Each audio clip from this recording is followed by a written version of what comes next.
దేవుని నామమునకు మహిమ కలుగునుగాక. ఈ ఉదయకాలము మీకందరికీ వందనాలు తెలియచేస్తున్నాను. ఈ దినము మిమ్ములను బలపరచు దేవుని మాట. యెహోవా తమకు దేవుడుగా గల జనులు ధన్యులు. కీర్తనలు 144వ కీర్తన 15వ చరణం. ఎట్టి స్థితి గలవారు అని అంటే యెహోవాను దేవుడిగా కలిగిన వారు ధన్యులు అనే మాట మనకు కనబడుతుంది. దీవించబడిన వారుగా అర్థము మనకు వస్తుంది.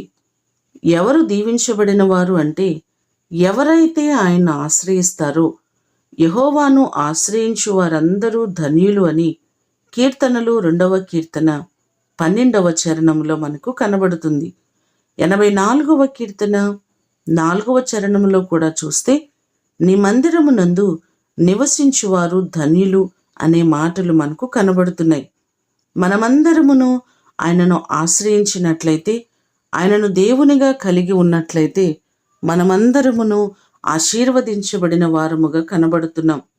ఆయనను నమ్ముకొని ఆయన వైపు చూస్తూ నడుస్తున్న మన జీవితాలు ధన్యచరితములై ఉన్నవి. ఆయన అద్భుతములు చేసే దేవుడు. ఆయనను నమ్మిన వారిని సిగ్గుపడనిచ్చే దేవుడు కాదు. ఆయనను ఆశ్రయించిన వారిని విడిచిపెట్టేవాడు కాదు.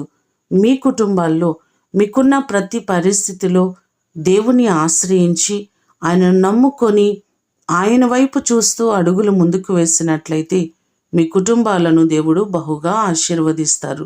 ఈ ఉదయకాల సమయంలో దేవుడు మిమ్ములను మీ కుటుంబములను ఆశీర్వదించునుగాక. ప్రార్థన చేసుకుందాం. మమ్ములను మిక్కిలిగా ప్రేమించిన మా ప్రియ పరలోకపు తండ్రి, మీ ప్రశస్తమైన పాదములకు వందనాలు. మిమ్ములను దేవుడుగా కలిగిన మా జీవితాలు ధన్యములై ఉన్నాయ్యా. ఇట్టి భాగ్యము కొరకు వందనాలు.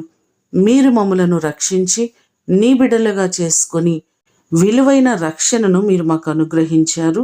అందుకొరకు వందనాలు, కృతజ్ఞతలు మీకు తెలియచేస్తున్నాం. మా ప్రియులెల్లరికీ నీ కృపతోడుగా ఉంచి ఆశీర్వదించమని యేసు నామమున అడిగి వేడుకొని పొందియున్నాము తండ్రి. ఆమేన్. దేవుడు మిమ్ములను దీవించునుగాక.